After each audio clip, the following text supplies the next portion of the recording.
silence hung thick between them, but Ethan's voice was steady, deliberate as he spoke. "Mum, it's me. I've been thinking a lot about Ella lately." There was a pause, a breath held across the miles and memories. Then, softly, his mother replied, her voice trembling with a mixture of surprise and relief. "Ethan, I didn't expect to hear from you. I've missed you." The conversation unfolded slowly, punctuated by pauses heavy with unspoken pain and shared loss. They spoke of Ella, the bright, youthful light who had been taken to Sunand, the grief that had fractured their family. Words that had once seemed impossible to say now bridged the gap, tentative but sincere. Ethan felt the flicker in his glow grow steadier, warmed by the fragile hope of reconciliation. Later, back in Lila's studio, the air was thick with the scent of oil paints and fresh canvas. They sat side by side, a quiet comfort settling between them as they shared a cup of tea.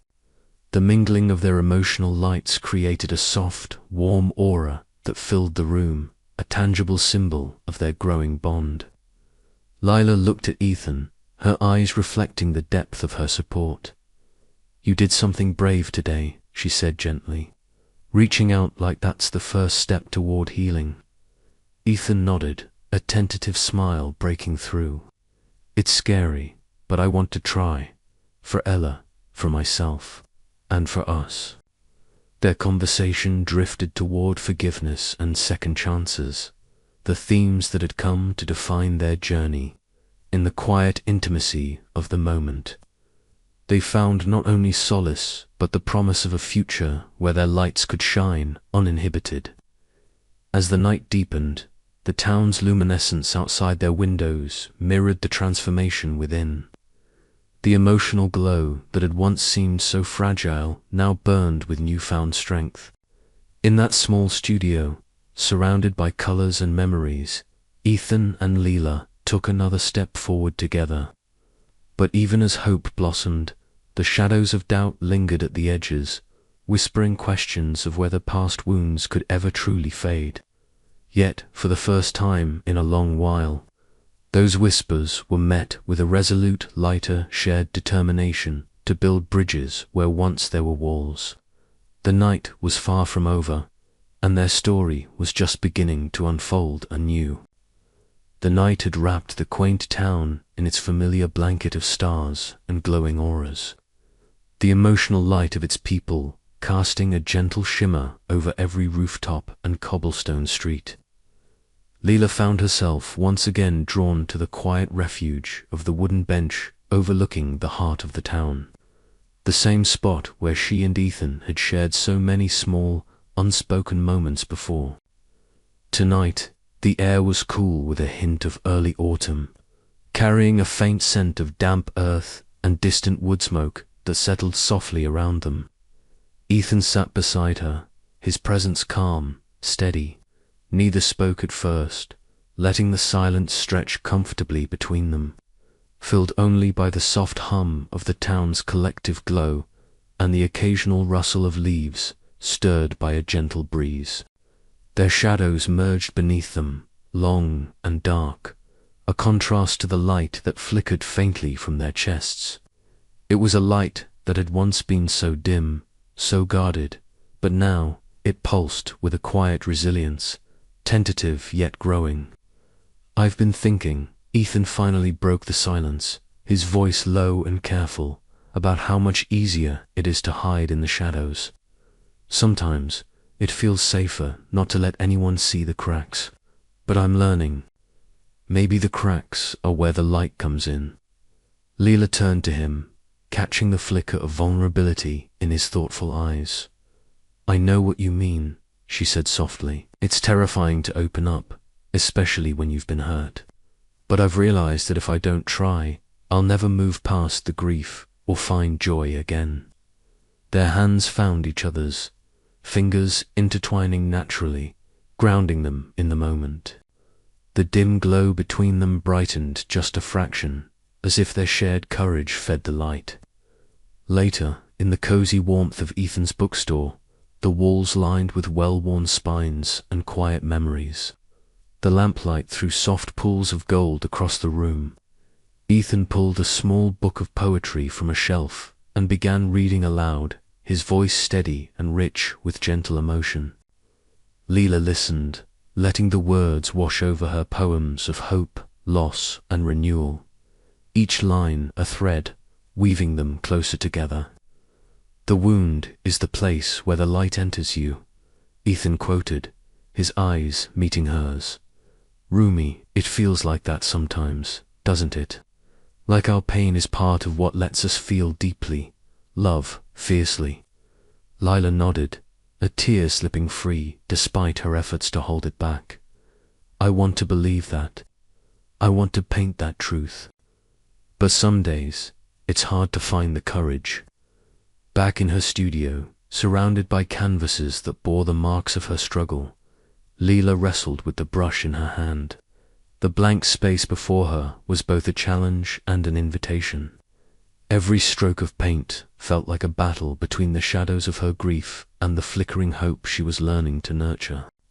She thought of Ethan's words, the quiet strength she saw in him despite his own fears. And slowly she dipped the brush into the color, beginning to create again.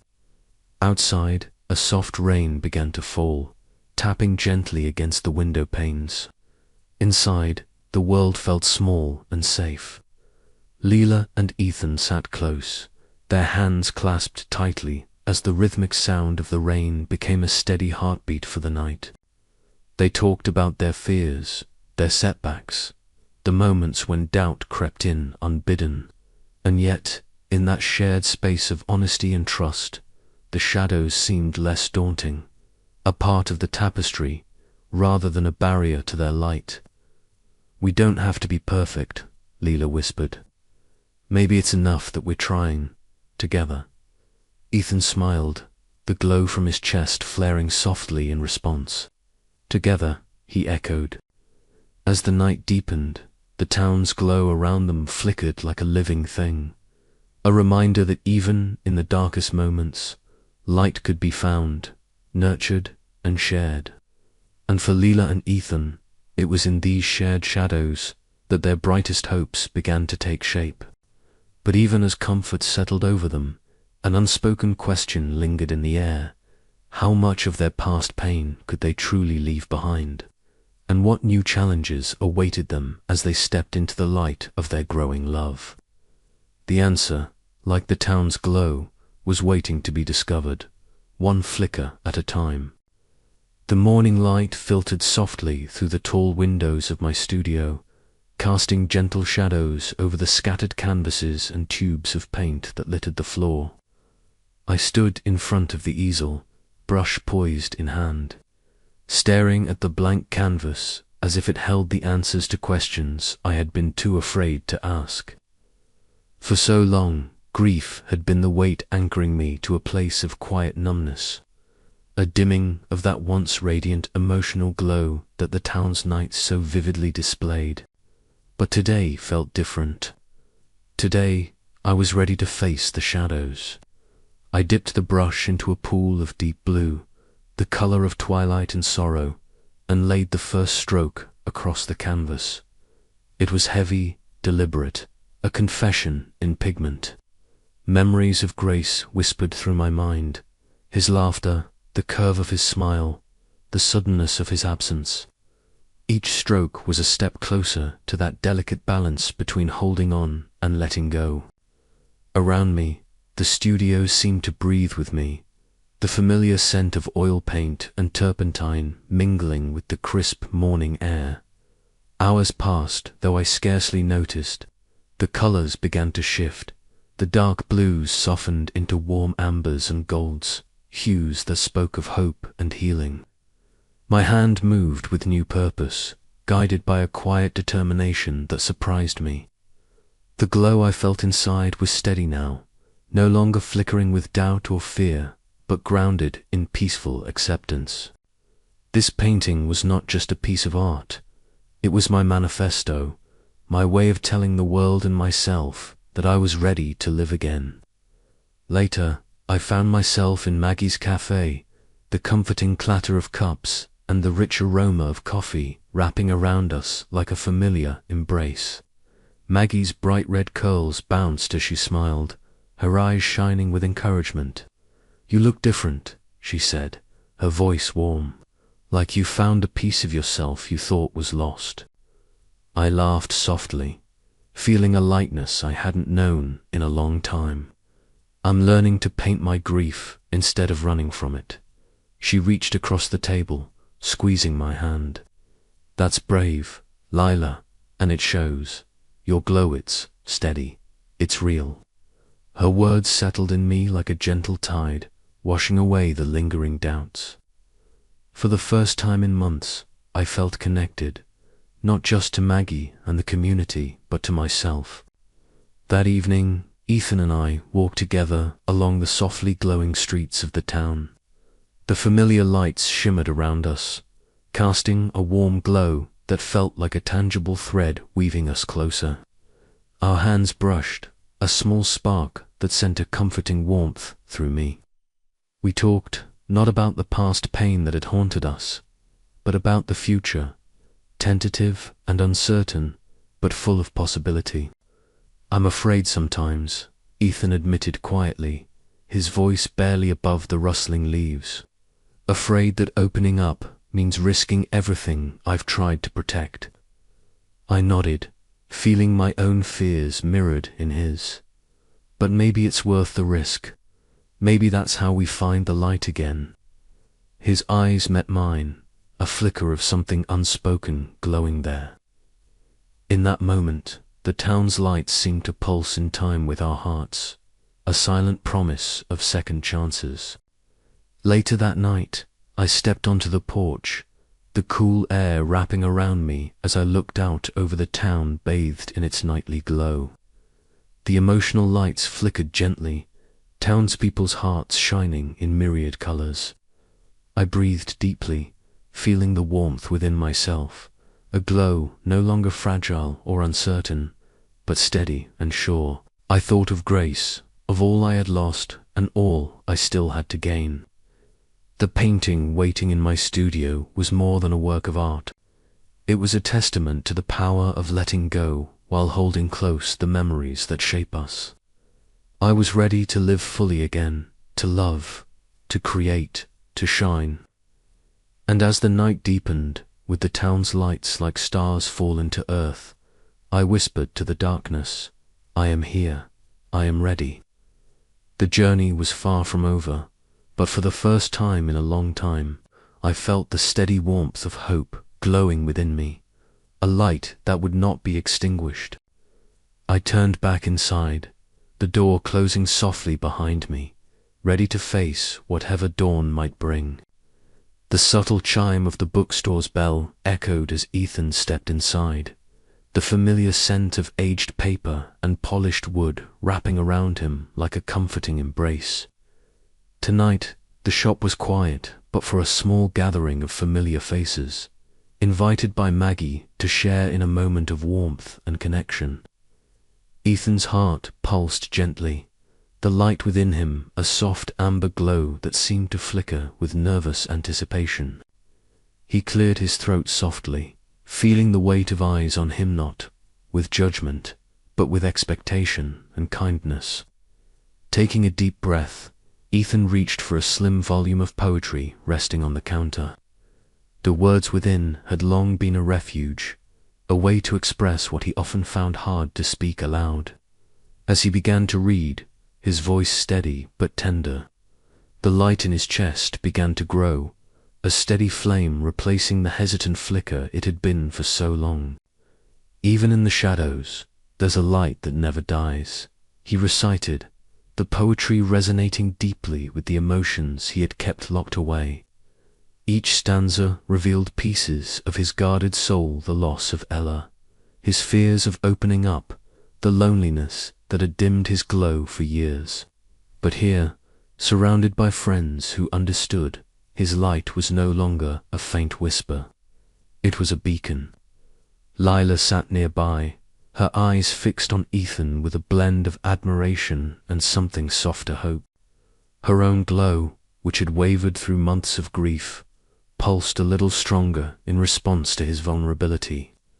The rain pattering gently against the window pane mingled with the quiet murmur of voices, creating a cocoon of intimacy within the bookstore's walls. After the reading, Maggie poured warm tea for everyone, the rich aroma filling the air as conversations blossomed. Ethan shared stories he'd never voiced before, the small moments of joy he found in books, the ache of missing his sister, and the cautious hope he held for the future. Each confession seemed to lighten the burden he carried, and his glow blossomed into a radiant golden light that filled the room with warmth. The gathering lingered late into the evening, the community's collective light weaving a tapestry of resilience and healing. Ethan's transformation was palpable, not just in the brightness of his glow, but in the ease with which he laughed and connected. It was a moment of triumph, a step forward forged through courage. As the crowd thinned, Lila and Ethan stepped out into the cool night. The stars stretched endlessly above, their lights mingling with the town's gentle glow. They walked side by side, their hands brushing occasionally, weaving a silent promise of trust and companionship. Their intertwined lights cast soft shadows on the cobblestones, a testament to the journey they'd begun together. "Your light," Lila whispered. "It's beautiful tonight." Ethan smiled, the warmth in his eyes mirroring the glow between them. "It's because of you, because I'm not afraid anymore." The night held a gentle promise of new beginnings, shared strength, and the luminous power of opening one's heart. For Ethan, this was more than just a brightening light. It was a rebirth. And as they disappeared into the quiet streets, bathed in the town's gentle glow, it was clear that even the faintest light, when nurtured with care and trust, could become brilliant indeed. The warm glow of Maggie's cafe was a sanctuary in itself, the kind of place that wrapped you in comfort the moment you stepped through its door. Tonight, it felt more alive than ever, the soft jazz weaving through the air like a familiar lullaby. I found myself nestled in one of the well-worn armchairs, my chestnut hair loosely pinned back, paint stains still faint on my sleeves. Maggie sat across from me, her curly red hair catching the amber light, her smile bright enough to rival the glow of the town's most radiant hearts. It had been weeks since I'd last felt this kind of ease, this sense that maybe, just maybe, the weight of grief didn't have to be a permanent shroud. Maggie's own glow flickered beside mine, soft, warm, and steadily growing. She had invited me here not only to reconnect, but to share something deeply personal, something that, in its honesty, might hold a mirror to my own struggles. "Lila," Maggie began, her voice gentle but steady, "I haven't told many people this, but my breakup, it tore me apart more than I expected. For a long time, I felt like my light just went out, like I was this dim shadow of myself, afraid to feel too much or too little." I watched her fingers trace the rim of her coffee cup, her glow flickering like a candle in a breeze. "It was hard," she continued, "but what helped me was realizing I didn't have to hide. I could let the pain be there and still find space for joy. It wasn't easy, but every small flicker of light counted."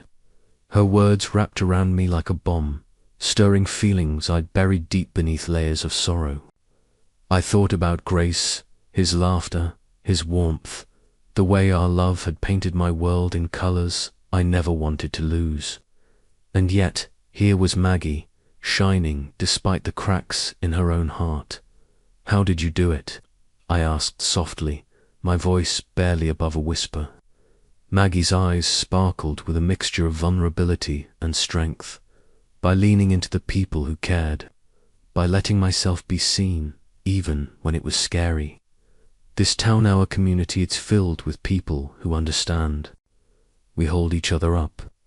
As the evening deepened, more familiar faces drifted into the cafe, their glows mingling and building into a collective warmth that filled the room with hope. I watched as Maggie moved among them, her laughter ringing out, a beacon of resilience. It was as if the walls themselves breathed in the light of shared healing.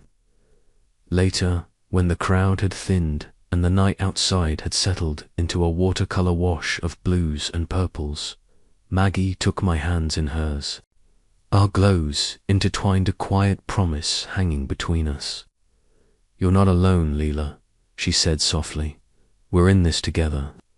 Her words settled deep in my chest, a seed of something new taking root of fragile but fierce hope. Maybe, just maybe, the dawn of my own renewal was on the horizon, waiting to paint my heart in vibrant hues once more.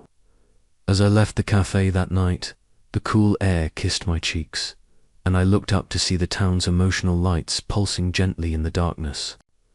For the first time in a long time, my own glow felt like it might flicker back to life steady, warm, and ready to shine again. But even as the promise of healing whispered through the night, I knew the journey was far from over. There were still shadows to face, fears to confront, and the fragile dance of vulnerability to master. Yet with Maggie's friendship and the strength of our community, I felt prepared to step into whatever came next, heart alight with the possibility of new beginnings. The night wrapped around me like a soft embrace, carrying the scent of rain and hope. And as I walked home beneath the stars, I couldn't help but wonder, could I truly learn to glow again? Not despite my grief, but because of it.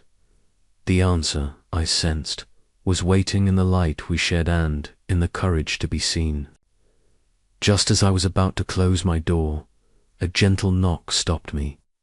It was Ethan, standing quietly in the glow of the porch light, his dim light flickering faintly brighter as our eyes met. "Mind if I come in?"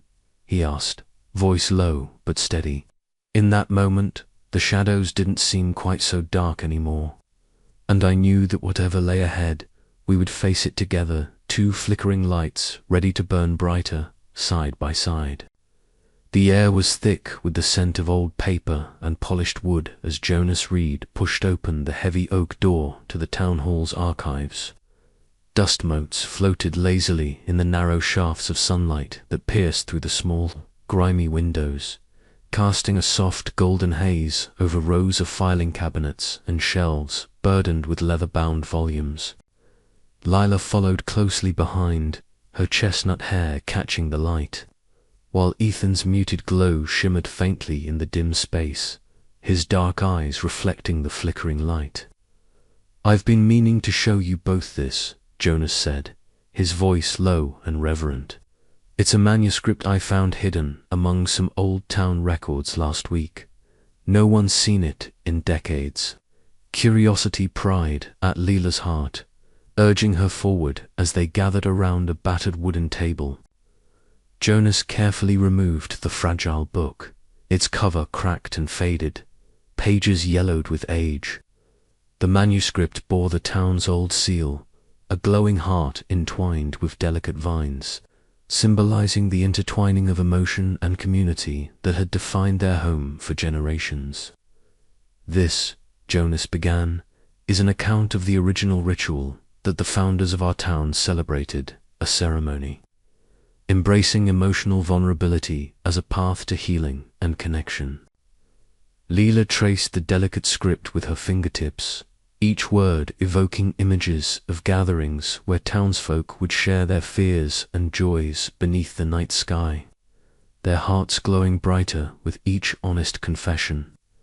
The ritual, as described, was a sacred act of trust, designed to bind the community together through shared light and shadow. Ethan leaned closer, his eyes narrowed thoughtfully. "It's like, this glow we see every night isn't just a quirk of the town. It's part of a deeper tradition, something that's been passed down." His voice was soft, but there was a flicker of light in his tone that hadn't been there before. "Exactly," Jonas replied, "and understanding that history I think, can help us all appreciate how important it is to keep this openness alive, not just in the festival, but every day. For a long moment, the three sat in silence, the only sound the gentle rustling of the manuscript's pages as they turned them carefully. The weight of the past settled around them, mingling with the fragile hope of the present. Lila's heart, once heavy and dim, felt a tentative warmth spreading through it, as if the echoes of those ancient ceremonies were breathing new life into her own glow. Outside the archives, the sky deepened into hues of amber and rose as the sun dipped low behind the hills. The town's lights began to flicker awake, soft pulses of emotion illuminating windows and doorways, a living tapestry of shared experience. It was as if the legacy Jonas had uncovered was awakening alongside them, weaving their stories into the larger narrative of their community. Lila looked to Ethan, their gazes meeting in a quiet understanding. The past, with all its pain and beauty, was no longer just a memory. It was a guide, a beacon inviting them to step forward, to trust, and to shine brighter together. "We should share this," Lila said finally, her voice steady with newfound purpose. "With everyone, it could change how we see ourselves and each other." Jonas nodded, a smile tugging at the corner of his mouth. "And that's exactly why I wanted you here. This is more than history. It's a reminder that even the faintest light can grow brilliant with care and trust." As they closed the manuscript and prepared to leave the archives, the evening air greeted them, cool and comforting. The town's glow pulsed stronger, as if welcoming the revival of an ancient truth. That healing was not a solitary journey, but a communal dance of light and shadow, each heart a vital thread in the tapestry of life. With this revelation, Lila felt a surge of hope, an ember rekindled within her soul. The festival was coming, and this year it would shine brighter than ever before. Together they would honor the past, embrace the present, and illuminate the path forward, with hearts alight. The evening air was crisp, but welcoming as the townspeople trickled into Maggie's cafe, each carrying their own shimmering light that painted the room with hues of hope and healing. The familiar creak of the wooden door was accompanied by laughter and greetings, a symphony of voices blending seamlessly with the soft jazz playing in the background. Maggie's cafe, usually a quaint refuge during the day, now pulsed with an energy that was both electric and tender, a perfect stage for the night's celebration. Lila stood near the entrance, her chestnut hair catching the warm glow of the overhead string lights. Her eyes, expressive and bright, scanned the room as she felt the gentle pulse of her own emotional light, now steady and warm, a stark contrast to the dimness that had haunted her since Grace's passing.